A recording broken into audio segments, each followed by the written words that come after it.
Why mayor? Why do you want to be mayor? Well, I feel that with my background, Mm-hmm. with the people I know in the community, I feel I enjoy a very good reputation in town. Tell us a little bit about that background. A lot of people know me. I've got a lot of friends here, business people know me. Obviously, the legal community, people in the legal community know me. I think I'm honest. I consider myself to be a person very, high character and values, and I say what I mean. I've seen in the city a certain sense of deterioration and diversity that has increased, not decreased, over time. And a lot of things, decision-wise, policy-wise, that I've seen taking place. Well, for example, when the RNC show was canceled, that was like a big thing to me, that I thought those types of venues are important to have for the city because they're a way of bringing in money and bringing people together, as an example. What would you have done? What would you have done to keep it here? Well, as I would with other things with the city, you have to look at it from a business perspective. Go to the people that are going to be sponsoring it, try to create an incentive that's, going to be palatable to them and palatable to the community. You don't think the city did that? I don't think they did, not to a good degree, no. I mean, they pulled out of it. And the thing is that, those types of venues, I think you need to have more of those venues within the city. We are not some backwoods community. We're a major metropolitan epicenter, and those are the types of things that people would expect to see in a city like this. I mean, if you look at Miami, if you look at other cities that are port cities, I mean, they have those types of functions. They have those types of things. But you lived in Wilton Manors. When did you move to Fort Lauderdale? Last summer. And had you ever lived in Fort Lauderdale before that? No, I have not. But Wilton Manors is just 5 minutes north of here. I've been working in the city now for almost 20 years. And, Where are you in downtown? Yeah, I was a prosecutor down here and then in private practice. How well do you know the rest of the city? Well, you got to remember I grew up in South Florida.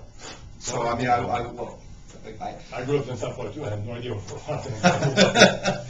Well, I mean, yeah. I mean, the thing is that, I've been here, through the changes that took place with spring break. And when I'm saying I've been here, I've been visiting the city, I've been involved with the city. I have friends in the city. And those changes, a lot of them good, some of them not so good. When you come off 95, and you come down the downtown corridors, or you come off Broward Boulevard or Sunrise, I mean, those areas need to be developed better, because that's the first impression. It's the first thing you see within the city, as an example of that. Let's take that one. How do you address that? Well, I think you need to bring in more green zones in those areas. You need to further the development in those areas, which I really think, and I think everyone would agree, has not taken place. I think it's been woefully inadequate with the past administrations. Is there a way to do that in this kind of economic climate? I think there is.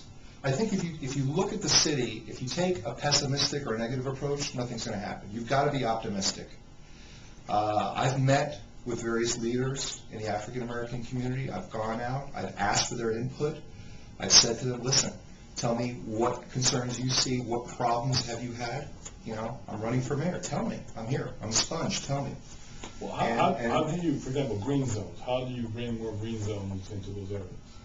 You have areas that are just sitting there with nothing taking place. There's no development taking place. They're eyesores. And, that's part of my platform, is with the green zones, with the alternative energy, with the green technology.